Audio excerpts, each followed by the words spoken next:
Hello everyone, welcome to sweet memories. Upcoming రివ్యూలోకి వెళ్ళిపోదాం. బాగీ దగ్గర ఉన్న ఆర్మీ సీక్రెట్ ఫైల్స్ని లాక్కోవాలి అని ట్రై చేస్తూ ఉంటాడు మెయిన్ రౌడీ. ఇంకా మెయిన్ రౌడీ అయితే వాళ్ళ గ్యాంగ్ని కూడా అమర్ ఇంటికి పిలిపించి మొత్తం రౌండప్ చేయిస్తారు. వెంటనే రోజీకి చెప్పి, ఏ రోజీ, వెళ్ళి ఆ అమ్మాయి చేతిలో ఉన్న ఫైల్స్ తీసుకో అని అంటారు. ఇంకా బాగీ దగ్గరికి తను వెళ్తుంటే, ఏయ్, చావనైనా చస్తాను కానీ మీ చేతిలో నేను వీటిని పెట్టను. ఎందుకంటే ఈ ఫైల్స్ని పెడితే నా భర్త దేశద్రోహి అవుతాడు. అలా అవ్వడం నాకు ఇష్టం లేదు.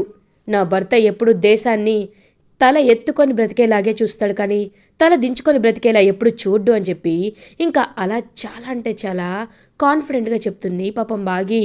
అవునా, ఎలా జరుగుతుందో నేను చూస్తానులే అని చెప్పి ఇంకా వెంటనే అలా గన్ తీస్తారు. గన్ తీసి 3, 2, 1 అని చెప్పి కరెక్ట్గా షూట్ చేసేలోపు అక్కడికైతే పోలీస్ వస్తారు. ఒక్కసారిగా ఆ మెయిన్ రౌడీ షాక్ అయిపోతాడు. బాగి వైపు చూస్తాడు. బాగి అప్పటికే ఫ్లాష్ బ్యాక్లో ఎప్పుడైతే ఆయన నిద్రపోమని అడిగినా నిద్రపోలేదో అప్పుడే పోలీసులకు కాల్ చేస్తుంది. సార్, ఒకవేళ ఏదైనా ప్రాబ్లం అయితే నేను మీకు మిస్డ్ కాల్ ఇస్తాను, మీరు వెంటనే మీ బెటాలియన్ని పంపించండి అని కాల్ చేస్తుంది. సో వెంటనే బెటాలియన్ అండ్ పోలీస్ ఫోర్స్ ఇద్దరు కలిసి అమర్ ఇంటిని చుట్టూ ముడతారు. రెడ్ హ్యాండెడ్గా వాడిని మెయిన్ రౌడీనైతే పట్టుకుంటారు. అది చూసి షాక్లో ఉండిపోతాడనమాట వాడు. ఏంటి, షేక్ అయిపోయావా? చూడు, కేవలం ఆర్మీ వాళ్ళు మాత్రమే కాదు, వాళ్ళ ఫ్యామిలీ కూడా దేశానికి సంబంధించిన రక్షకులే, ఆ విషయం గుర్తుపెట్టుకో అని చెప్పి అక్కడి నుండి వెళ్ళిపోతుందనమాట ఎంతో హ్యాపీగా బాగి. ఇంకా అమర్ మాత్రం నిద్రపోతూనే ఉంటారు. ఎందుకంటే మనోహరి తనకి స్లీపింగ్ ట్యాబ్లెట్స్ ఇచ్చింది కాబట్టి. ఏవండి, మీరు ఇలాగే నిద్రపోండి, మీరు ప్రశాంతంగా ఉండండి, మీరు ఇలా ఉండడమే నాకు కావాలి. మెల్లమెల్లగా మీకు గతం గుర్తుకు రావాలి, మీరు సంతోషంగా ఉండాలి అని పాపం బాగి అమర్ వైపు చూస్తూ ఉంటుంది. ఇది ఇలా ఉండగా మార్నింగ్ అవుతుంది. బాగి డాక్టర్కి కాల్ చేస్తుంది. హలో డాక్టర్, ఇవాళ మా ఆయనకి మీరు చెకప్ చేయాలి కదా, కాబట్టి ఇంటికి బయలుదేరుతున్నారా అని అడుగుతారు. ఖచ్చితంగా మేడం, నేను ఇంకొక 2 అవర్స్లో ఉంటాను అని అంటారు. కాకపోతే మీకు మొన్న ఒకటి సజెస్ట్ చేయడం మర్చిపోయాను. సార్కి ఆయనంతలా ఆయనకే గతం గుర్తుకు రావాలి. మీరు ఆయనలో ఉన్న పాత జ్ఞాపకాలని ఎక్కువగా నొప్పించకుండా మెల్లమెల్లగా గుర్తు వచ్చేలా చేయాలి. అలా చేయాలి అంటే ఆయన ఒకప్పుడు వినే పాటలు కానీ, ఒకప్పుడు చూసిన సినిమాలు కానీ, ఒకప్పుడు కలిసిన వ్యక్తుల్ని కానీ ఆయనకి చూపించండి.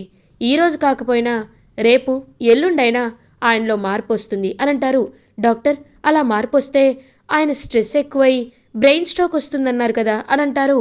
చూడండమ్మా, బలవంతంగా మీరు ఇదే చేయాలి, మీరు ఇది చేయకపోతే మీరు మనిషి కాదని చెప్పి తన గతాంతరికి హార్ష్గా గుర్తు చేస్తే ఆయన స్ట్రెస్కి ఫీల్ అవుతారు.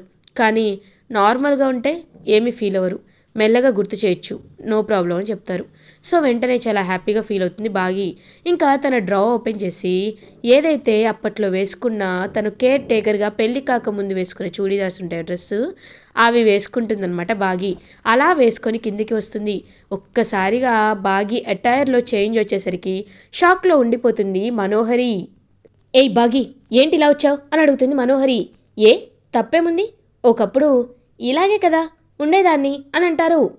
కరెక్టే, కానీ ఇప్పుడు నువ్వు ఇలా రెడీ అవడానికి కారణం ఏంటి అని అడుగుతారు. ఏంటి అంటే చెప్తాను. ఇలా నేను రెడీ అయితే ఆయనకి పాత జ్ఞాపకాలు గుర్తొస్తాయి కదా, కాబట్టి ఆ గుర్తొచ్చేలోపు ఆయన గతం గుర్తొస్తే నేను హ్యాపీగా ఉంటాను అని అంటుంది బాగి. ఆయన నువ్వెన్ని చేసినా అమర్కి గతం గుర్తుకు రాదు అని అంటుంది మనోహరి. ఏమో మనోహరి, ఏదో ఒక అద్భుతం జరగచ్చు కదా, ఆ అద్భుతం కోసమే నేను ఎదురు చూస్తున్నాను అని బాగి హ్యాపీగా చెప్తుంది.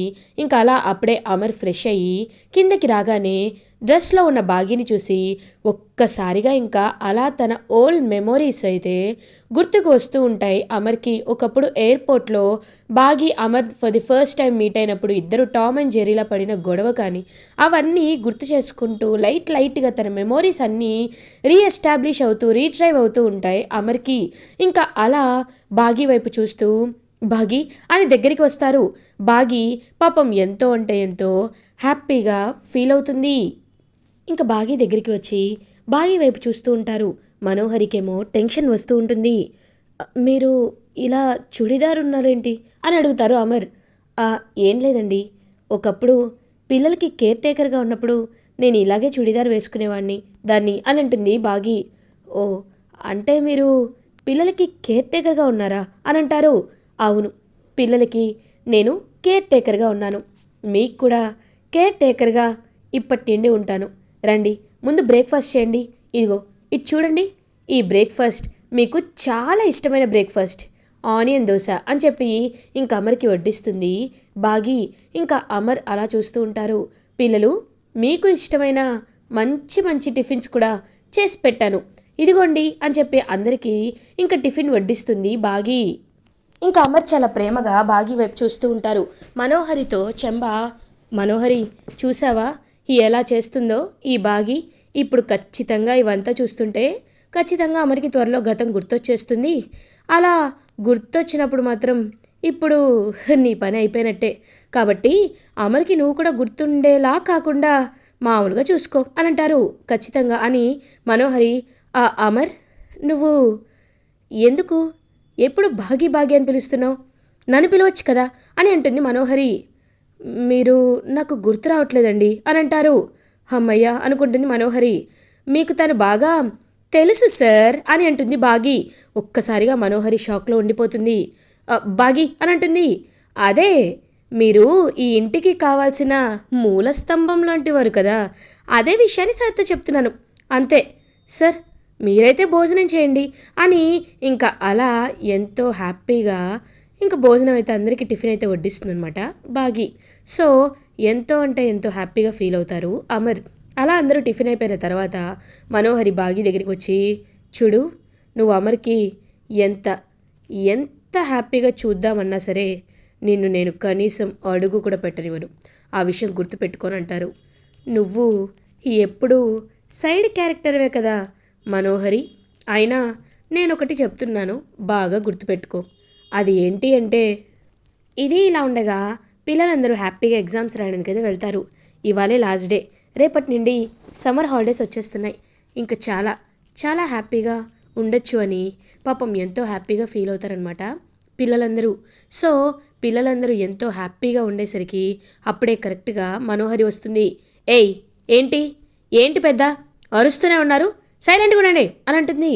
"ఏంటంటీ, అయినా మీకేంటి ఇప్పుడు? మీరెందుకు అంతలా ఫీల్ అవుతున్నారు? మేమేమీ మామూలుగానే ఉన్నాం కదా. ఈ విషయంలో మీరు ఇంత గట్టిగా అరవడం కరెక్ట్ కాదాంటీ" అని అంటారు. "ఏంటి, నాకు నాకు మీరు సలహాలు చెప్తున్నారా? ఈ సలహాల్ని నేను తీసుకుంటాననుకుంటున్నారా? ఇంకొకసారి నాపై నోరు లేచిందో ఏం చేస్తానో నాకే తెలీదు" అనేలోపు "మనోహరి" అని గట్టిగా ఒక సౌండ్ వినపడుతుంది. ఎవరా అని చూసేసరికి ఇంకా షాక్లో ఉండిపోతుంది మనోహరి. ఎందుకంటే అక్కడ ఉండేది అమరేంద్ర కాబట్టి. అమర్ ఒక్కసారిగా ఇంకా మనోహరిపై కోప్పడేసరికి మనోహరి షాక్లో ఉండిపోతుంది. అమర్, షటప్ మనోహరి, జస్ట్ షటప్. వాళ్ళు చిన్నపిల్లలు, వాళ్ళపై నువ్వెందుకు అలా అరుస్తున్నావు అని అడుగుతారు. "అది కాదు అమర్, అల్లరి అనేసరికి అల్లరి అంటే చేస్తారు, ఈ ఏజ్లో కాకపోతే ఏ ఏజ్లో చేస్తారు? ఎగ్జామ్స్ అయిపోయి ఇంటికి తిరిగి వచ్చిన పిల్లలపై ఇలానే అరుస్తావా మనోహరి" అని అంటారు. "అది కాదు అమర్, నేను చెప్పేది..." "ఇంకేం మాట్లాడద్దు మనోహరి, ఇంకేమీ మాట్లాడద్దు. ఈ విషయంలో నీపై నాకు పూర్తిగా మనసు విరిగిపోయింది, తప్పుకో" అని ఇంకా అలా అమర్ అయితే వెళ్తాడనమాట పిల్లల దగ్గరికి. "పిల్లలు, ఎగ్జామ్స్ ఎలా రాశారు" అని అడుగుతారు. "డాడ్, ఎగ్జామ్స్ మేము చాలా బాగా రాసాం డాడ్" అని అంటారు. "నాకు తెలుసు మీరు చాలా బాగా రాస్తారని. అయితే ఈరోజు మనం క్యారమ్స్ ఆడదామా" అని అడుగుతారు అమర్. ఇంకా వెంటనే అలా చూస్తూ ఉంటాడనమాట బాగి. బాగి పాపం ఎంతో హ్యాపీగా కళ్ళ నిండా ఆనంద బాష్పాలు వస్తూ ఉంటాయి. "డాడ్, మీరు మాతో మాతో క్యారమ్ ఆడతారా" అని అడుగుతారు. "అవును, నేను మీతోనే క్యారమ్ ఆడతాను. ఏ తప్పేముంది, రండి" అని చెప్పి ఇంకా క్యారమ్ బోర్డ్ తీసుకొని అయితే ఆడుతూ ఉంటారు. ఇంకా వెంటనే ఆనంద్, ఆకాష్ మీరొక టీం, అండ్ మనోహరి నువ్వొక టీం, అండ్ అంజు, ఆరు పాప మీరిద్దరు ఒక టీం, అయ్యో, నేనొక్కడినే ఒక టీం అయిపోయానే అనేసరికి, డాడ్ మీరు మిస్ అమ్మ ఒక టీంలో ఉండండి డాడ్ అని అంటారు. ఒక్కసారిగా ఇంక పిల్లలందరిని చూసి బాగి అది కాదు అనేసరికి, మిస్ అమ్మ రా మిస్ అమ్మ ఏమైంది చెప్పురా అని చెప్పి ఇంకా అలా తన్నైతే తీసుకొస్తారు. ఇంకా బాగి అండ్ అమర్ ఇద్దరు కలిసి ఒకే టీంలో ఎంతో అంటే ఎంతో హ్యాపీగా ఆడుతూ ఉంటారు. మనోహరి ఎలా అయినా వాళ్ళపై గెలవాలి అని చాలా ట్రై చేస్తుంది. బట్ నో యూజ్ అనమాట. ఇంకా మనోహరి గెలవదు. అలా ఇంకా అమర్ మాత్రం అలా చూస్తూ ఉంటాడు బాగి వైపు. బాగి ఏవండి అంజుని గెలిపిద్దాం అని అంటుంది. తప్పకుండా అని ఇంకా అలా అంజునైతే గెలిపిస్తారు. అంజు పాపం చాలా అంటే చాలా హ్యాపీగా ఫీల్ అవుతుంది. ఇంకా అంజు అండ్ ఆరు పాప ఇద్దరు గెలిచేసరికి ఇంకా అమర్ కూడా చాలా హ్యాపీగా ఫీల్ అవుతారు. నిజంగా ఎప్పుడైనా మన గెలుపులో కాదు, చిన్నపిల్లల గెలుపులోనే ఇంకా మనోహరి అదంతా చూస్తూ చాలా జలస్గా ఫీల్ అవుతుంది. అప్పుడే కరెక్ట్గా బాగీకి ఫోన్ కాల్ వస్తుంది. ఇంకా బాగి వెంటనే కాల్ లిఫ్ట్ చేస్తుంది. హలో, "ఆ, ఎవరు అనేసరికి, మిస్ అమ్మా నేను మిస్ అమ్మా అమ్ముని అని అంటారు. ఇంకా అమ్ము ఎంతో అంటే ఎంతో హ్యాపీగా ఫీల్ అవుతుంది అమ్ము మాటలకి. బాగి అయితే, అమ్ము ఎలా ఉన్నావు, ఇప్పుడు ఏం చేస్తున్నావు అమ్ము అని అడుగుతారు. "ఆ, నేను చాలా బాగున్నాను మిస్ అమ్మ, సమ్మర్ హాలిడేస్ ఇచ్చారు కదా, అందుకే నేను కూడా చదువుకోవాలి అని చదువు ఆపేసి ఇప్పుడు సమ్మర్ హాలిడేస్కి వచ్చి ఎంజాయ్ చేయాలి అనుకుంటున్నాను అని అంటారు.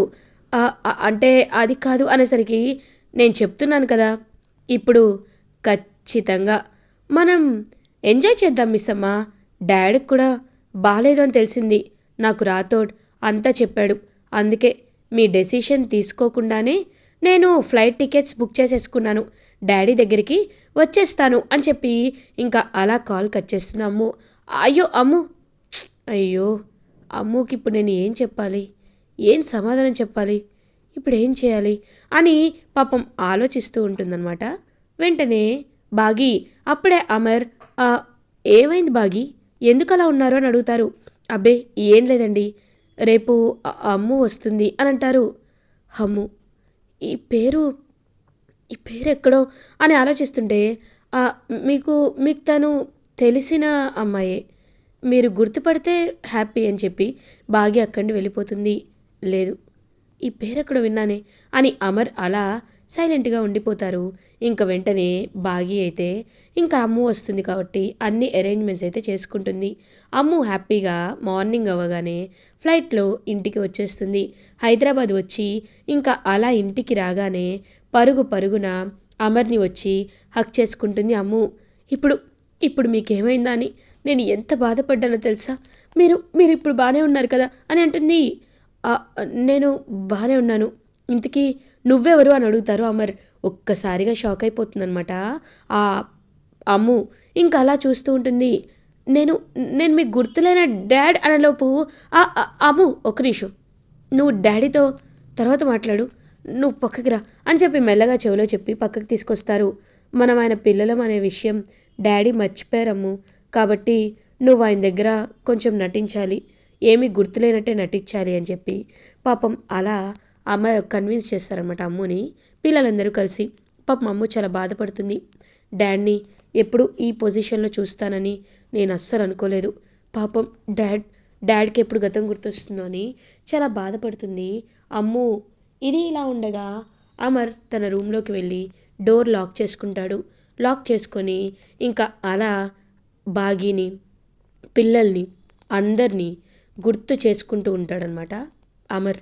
గుర్తు చేసుకొని, సారీ బాగి, సారీ పిల్లలు, నాకు గతమంతా గుర్తుంది, కానీ నేను ఈ విషయాన్ని మీతో పంచుకోలేకపోతున్నాను, దానికి కారణం అంటూ ఒక్కటే, అది ఏంటి అంటే ఆ మనోహరికి నా గతం గుర్తుంది అని తెలిస్తే నాతో పాటు మీ అందరినీ కూడా చంపేస్తుంది, నాకేమైనా పర్లేదు, కానీ మీకు మాత్రం ఏమీ అవ్వకూడదు అని అమరైతే ఇంక తనకి గతం గుర్తున్నా కావాలనే గుర్తు లేనట్లు క్లియర్గా లైక్ మెమరీ అంతా గుర్తున్నా లేనట్టు బిహేవ్ చేస్తూ మనోహరి తన నోటితో తను నిజం బయట పెట్టేంత వరకు తన గురించి అన్ని సాక్ష్యాలు చుట్టుపక్కల వాళ్ళందరినీ ఒక్కొక్కరిగా తన్ని ఒంటరి చేసిన తర్వాతే తన్ని పంపించాలి, జైలుకి పంపించాలి అని అమర్ గట్టిగా ఫిక్స్ అయిపోతారు.